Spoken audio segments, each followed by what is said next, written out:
I used to think if I couldn't find hope, I should just let it all go. I used to think if I couldn't make dreams come true, I should just let them all go. When life seems impossible, look from a new angle. Change just one little thing.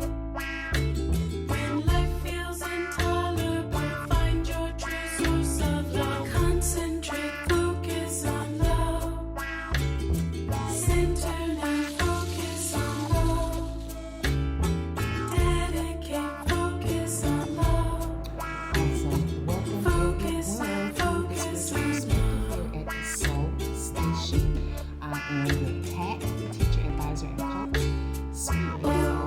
We're going to go ahead and dive into the lesson for mid-month of August. We're picking up off of session 1, lesson 1. So this is considered session 1, lesson 2. And we're still discovering love. We're still on that subject matter of love. So what we're going to start with going forward is Matthew 22, okay? And we're going to be reading verses 37 through 39, okay? And that's the first book of the New Testament, okay? Matthew 22. And we're going to start with verses 37, and we're going to end at 39, okay? And it says, "But last of all, he sent unto them his son, saying, They will reverence my son. But when the husbandmen saw the son, they said among themselves, This is the heir. Come, let us I'm sorry, am I reading the right one? Matthew 22. Oh, I'm sorry, wrong chapter. Okay, Matthew 22, 37. Jesus said unto them, Thou shalt love thy Lord thy God with all thy heart, and with all thy soul, and with all thy mind. This is the first and great commandment. And the second is like unto it, Thou shalt love thy neighbor as thyself. On these two commandments hang all of the law and the prophets." So I went on over to 40, didn't mean to do that. But again, let's go back for a minute. "Thou shalt love the Lord thy God with all thy heart, and with all thy soul, and with all thy mind." This is the first and great commandment.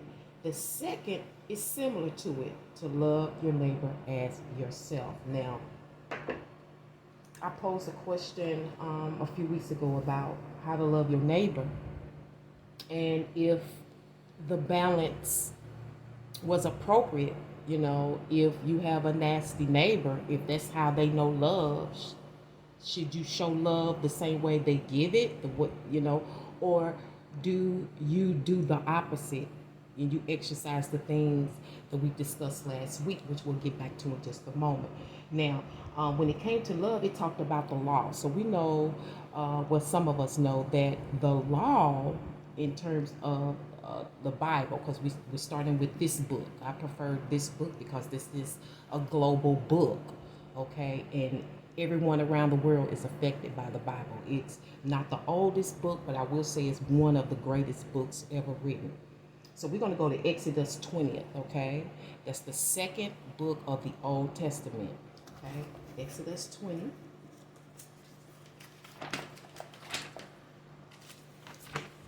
Just put my glasses on. Okay. And we're going to start with verses 3. And verse 3 says, "Thou shalt have no other gods before me." Okay. 4 says, "Thou shalt not make unto thee any graven image or any likeness of anything that is in the heaven above, or that is in the earth beneath, or that is in the water under the earth." Okay. 7 says, "Thou shalt not take the name of the Lord thy God in vain, for the Lord will not hold him guiltless that taketh his name in vain. Remember the Sabbath day to keep it holy." Okay. Go down to 12. "Honor thy father and thy mother, that thy days may be long upon the land which the Lord thy God giveth thee. Thou shalt not kill, thou shalt not commit adultery, thou shalt not steal, thou shalt not bear false witness against thy neighbor, thou shalt not covet thy neighbor's house, thou shalt not covet thy neighbor's wife, nor his manservant, nor his maidservant, nor his ox, nor his ass, nor anything that is thy neighbor's." Okay.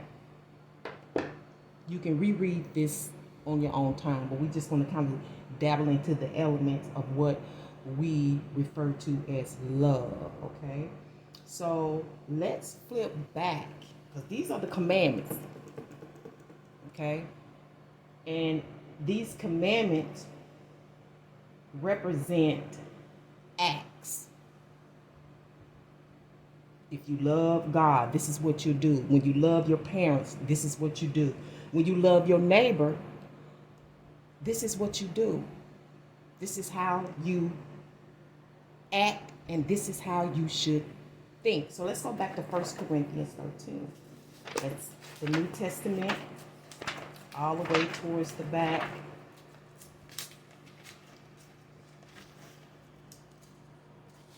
There's 1st and 2nd Corinthians, Galatians, Ephesians. Okay, so 1 Corinthians 13. Okay. And this title, Love is the Greatest Gift. Again, though I speak with the tongue of men and of angels and have not charity. So we're going to substitute charity, the word charity, with love. And have not love, I am become as a sounding brass or tinkling cymbal. So to me, you just noisy. You just saying shit. You just saying stuff. Okay? And though I have the gift of prophecy and understand all mysteries and all knowledge, and though I have all this faith so that I can remove mountains and have not love, I am nothing. How can that be? How can it be when I'm doing all of these things, but if I don't have love, you're nothing? Okay? That's why I am urging people to dabble deep into the meaning of love, because I don't believe you can live anything you can't define. Okay, so let's take it to the board. Wonderful. So hopefully you all can see the board clear enough, where we discussed love in session 1, lesson 1, and we gave it titles. Okay, so we gave Gil, God is love, and we discussed the first and only scripture in the Bible that discusses or describes God's love is that he gave his only begotten son. There's nothing else in there that talks about God loving mankind or humanity other than he gave his only begotten son. All the other scriptures I have researched and learned through life has always been our love towards him and our love towards each other. Okay? I haven't even really discussed scriptures that talk about loving yourself. Okay? Now, when we talk about the love of us, we titled it Lou, right? Lou. And in 1 Corinthians 13, it talked about all of these different stuff. And though I bestow all my goods to feed the poor, and though I give my body to be burned, that's a sacrifice. But I don't have love, it profits me nothing. What's the gain if you're doing all of this and you don't have love? But what is love? I mean, really, what is love? And then it says, love suffereth long and is kind. Love envieth not. Love vaunteth not itself, is not puffed up. It don't give itself a whole lot of self-importance. That's what vaunteth is really discussing. But it starts to detail what it's not. Okay, so we talked about the ingredients of love: kindness, giving, caring. And then we got to a little rough spot where it talks about it envieth not. We called it jealousy, okay? And it just so happened Lou is involved in jealousy, the love of us, okay? I got a little surprise for you in the end, okay? So it's not puffed up. You see what I'm saying? Sometimes you have people that become, they say they love you, but they become a little condescending, like, okay, maybe they bailed you out of a situation and they're helping you, you know what I'm saying? And although it's an act, it looked like love, but condescending attitude, puffed up attitudes don't feel like love. And that's what we discussed last week. What is the difference between your feelings and how you think? What is love? How you feel and how you think are two totally different things. It says, it does not behave itself unseemly, seeketh not her own, is not easily provoked, thinketh no evil. Rejoices not in iniquity, but rejoices in the truth. You know, that kind of sounds like a friend. You know how to say, when your friends really love you, they really honest with you. They're not going to tell you what you want to hear, right? They're going to give you the truth, what you need to hear. Why would they do that? Because they love you. Well, what do you mean that you love me? Okay?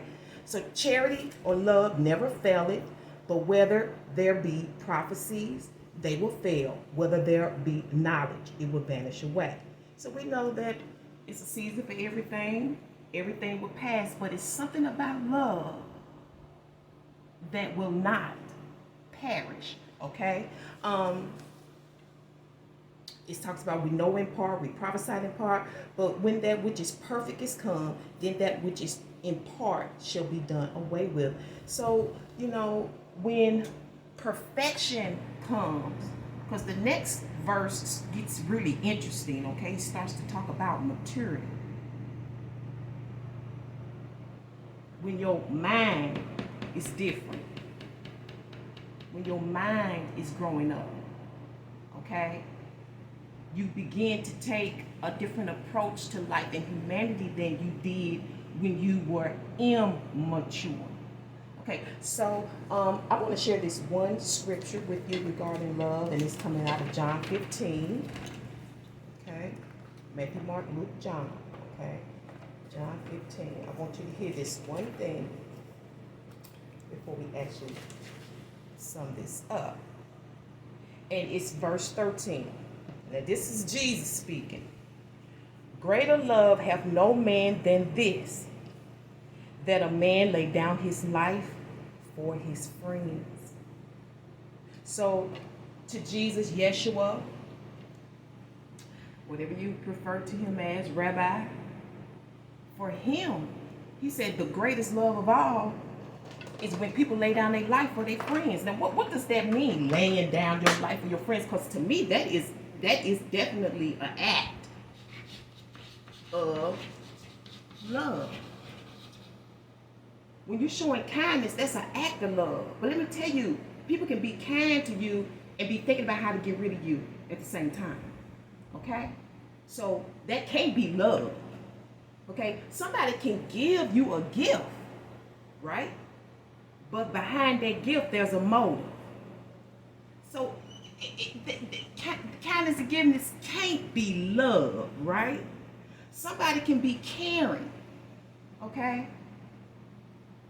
You sick in the hospital or you bed rest and they giving you soup. They caring for you, but it's arsenic in the soup.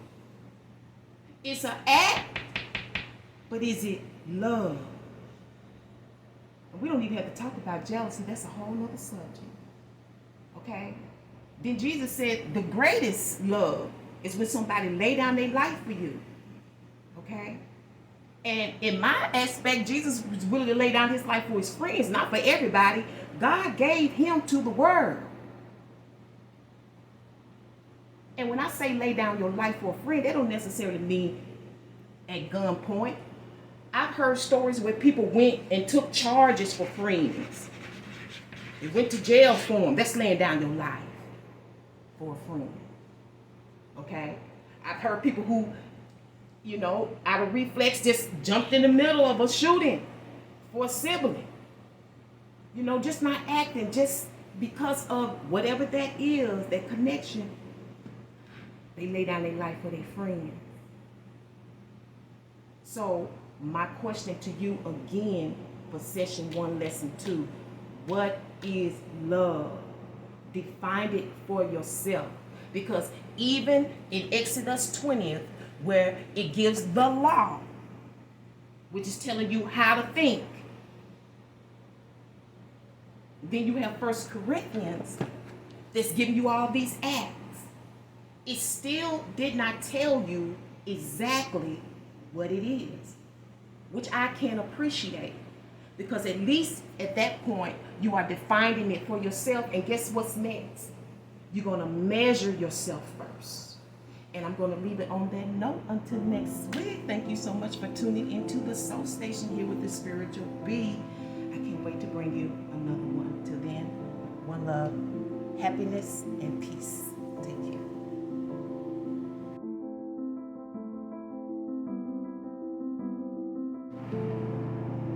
All right, what's up, overseers? Welcome to the Soul Station here with the Spiritual Bee for a mid-August report. Hope you're doing well. Hope you had a chance to check out the lesson. Hope you enjoyed the lesson. Hope you're learning some new things. Giving some things some thought. Okay, so stay tuned for that. My baby is growing, so she's changing, and that's just an initial representation of what's to come. Okay, we always evolving. We're always evolving. That's the beautiful thing about the temple. It's still the temple. It's just not called the temple right now because it's going through transition. So sometimes you got to be creative when you are feeding minds and hearts.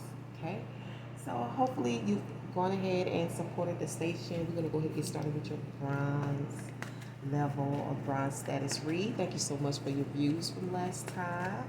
I really miss you guys. I want to do it every week, but right now I'm kind of slowed down because I got some other things going on.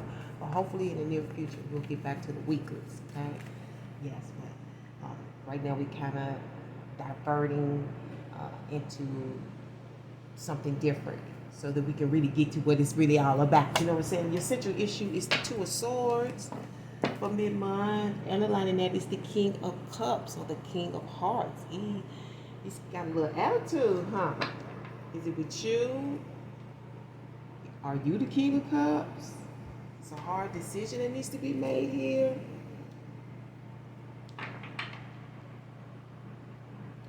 Brown may be of significance, particularly brown eyes. You may have brown eyes. The brown. Maybe you're looking at something brown. Maybe you're not really about it. I'm not certain. Brown. Something about brown. And it's not necessarily brown eyes.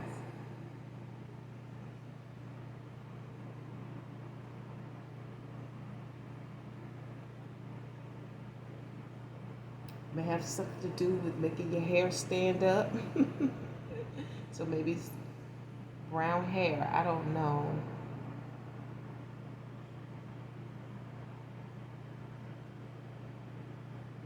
I'm also hearing cut. We do have the Two of Swords here, so maybe something is dull. You want to cut something out. It's dull. It's basic. Earthy is also something else I'm getting. I don't know, but it's either one way or the other. You know what I'm saying? This decision to be made here. It's one way or the other. Is you ain't. It's one way or the other. Okay? You're gonna do it or you ain't.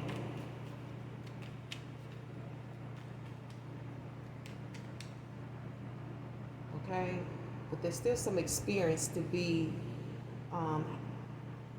some experience behind the Two of Swords nonetheless. You have the Five of Wands as your overall energy for mid-month August based on the Six of Swords. It's coming out of the High Priestess, and you have an outcome of the Page of Cups. Wow. All right. And now you have the Devil as your underlying energy for mid-month. Okay, it's just a lot of commitments here. Somebody's got a lot of commitments, a lot of connections, a lot of gets a lot of attention, got a lot of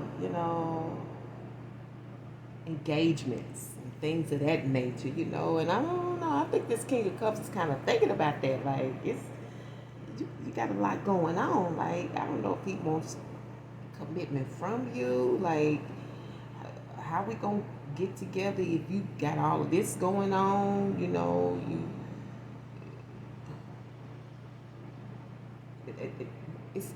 it's attachments. Something about your attachments. You have a lot of attachments, you or them, because you could be this King of Cups or it could be outside of you. But I feel like it's outside of the King of Cups. And he's like,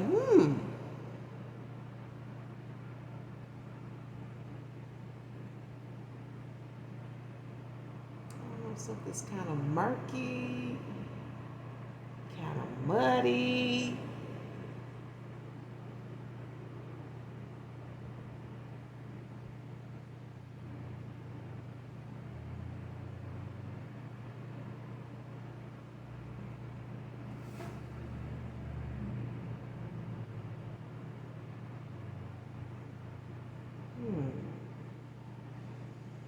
Whatever it is, because it's got something to do with wherever you go or somebody leaves. Wherever they go, they're pretty much at peace. They feel guided to go there. They know they need to go there. It gives them a break from the norm. The norm is not very pleasant. It's because your energy, people coming at you. Somebody's coming at you. They want to start shit and you leave. You know, they want to cause a ruckus. They want to be all up in your energy. You know what I'm saying? They want to play a lot of games and shit. Somebody thinks shit's funny. It's all funny till somebody loses an eye, right? It's all fun and games till somebody loses an eye. Like they're trying to send a message.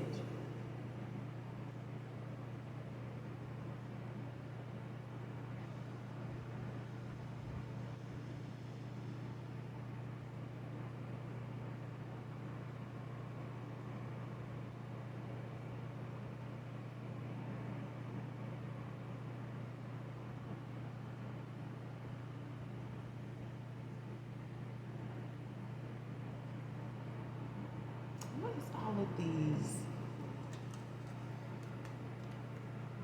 I'm also getting ringleaders.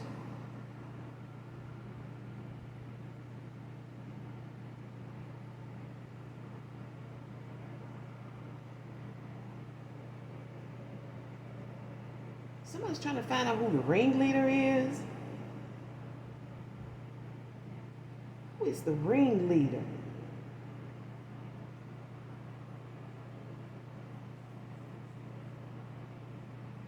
What's going on with it? It has something to do with a revelation. I don't know if you intuit this, if it came from within or without. You could have gotten a reading. You may have seen a psychic. But there was a revelation here.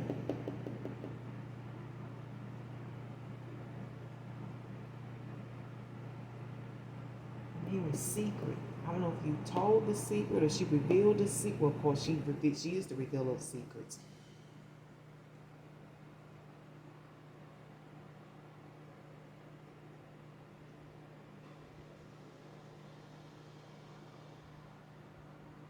Some of you are planning a secret strategy, to move away from a bad situation or just to go someplace and get a break and just take your mind away from whatever's going on in your natural world. You know what I'm saying? Sometimes just to get out of the city, just to get away from, the everyday norm, and you got to think about what's necessary. You got the King of Cups here.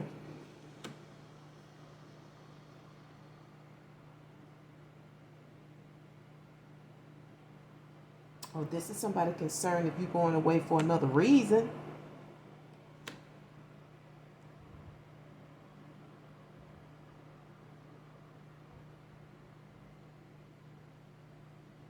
Some of you, this is about moving, just, how people just be like, this seems like a secret getaway, like somebody's strategizing with some other people too. I hope you're not in trouble. I hope there's no abuse here. There is, the devil with the King of Cups, if he's addicted to anything, because the devil does represent addiction. He could be abusive. So hopefully this is not a situation where you have to make an escape.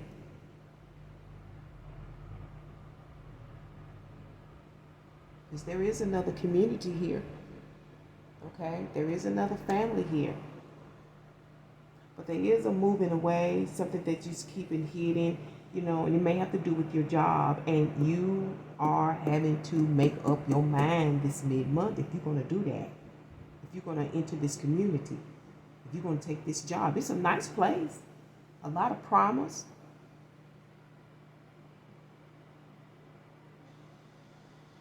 But there's been a lot of, or will be, a lot of, say,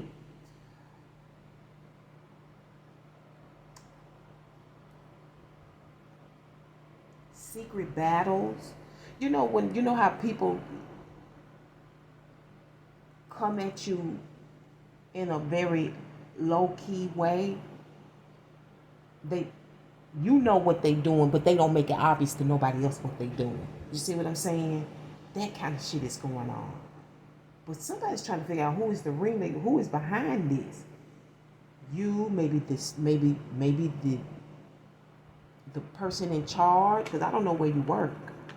Because when I see the King of Cups, I think of more like foods, medicines, those types of industries. Who's the ringleader? Because you know something was revealed to you. It was about you moving.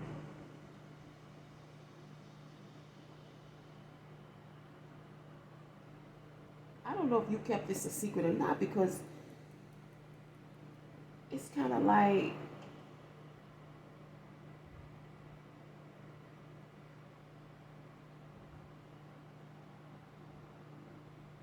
I feel like these people trying to make fun of you.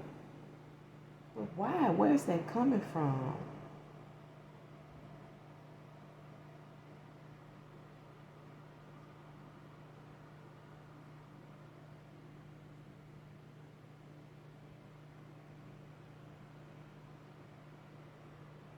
But for some of y'all, this because they don't know, they can't figure out who you with. They don't know who, I don't know, that doesn't even make sense. Why does that even matter? But I see in the outcome, you will be connecting with someone. You will, I don't know how you're going to meet. I don't know if you know this person or not, or you'll be meeting them for the first time. Based on this move, you may run into them. You may feel like you're not sure if you really like them or not. You like the connection, maybe you had a good discussion, a good talk. But you kind of left like, I don't know, do you like them? Like, I don't know. You may exchange numbers or whatnot.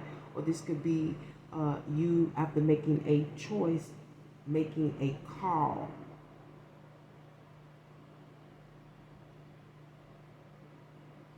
I see somebody asking you if you got a light. You got a light. But your underlying energy with this Two of Swords got something to do with this King of Hearts. This is my husband card. But his eyebrow is up. It's like he's questioning something. I don't know if he likes it or not.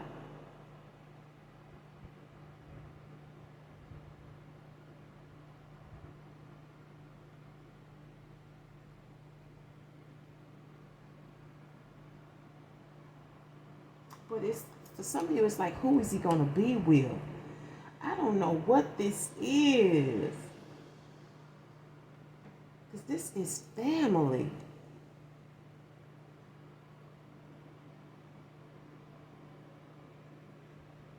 Because sometimes I kind of see this as funny games. It's like professional bantering.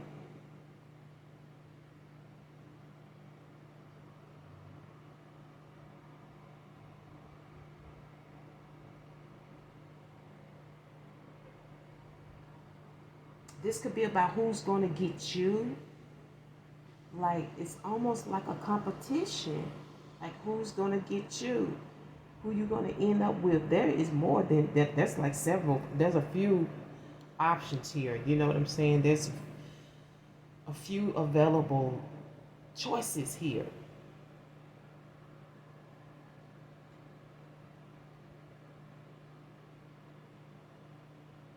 This could also be an election as well, about moving somewhere that it's like you knew it already and now it's here and you have to make a decision. But I feel like you're going to make a phone call, or you're going to bump into somebody. I feel like you're not certain whether or not they're your type. I don't know.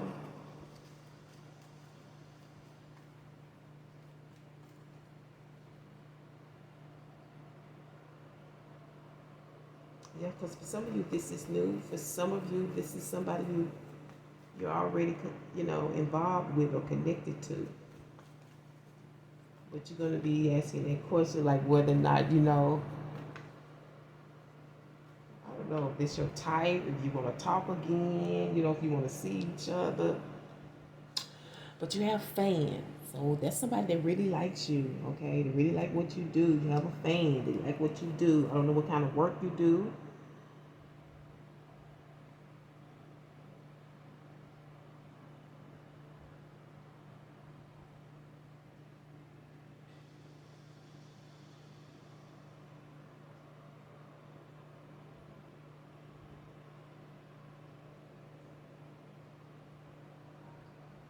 For some of you, this is saying something about a secret getaway, or have been away secretly, like on the down low, not letting anybody know. And somebody's trying to come up with something to find out what's going on, what somebody's into, who they into, who they connected to. These attachments and engagements. I feel like you might be giving them a call, or you getting a call, or you somewhere new you're gonna bump into somebody, and whatever it is, you're not really certain if this is a connection that's gonna turn out or maintain itself. I don't know, but G is the underlying initial here.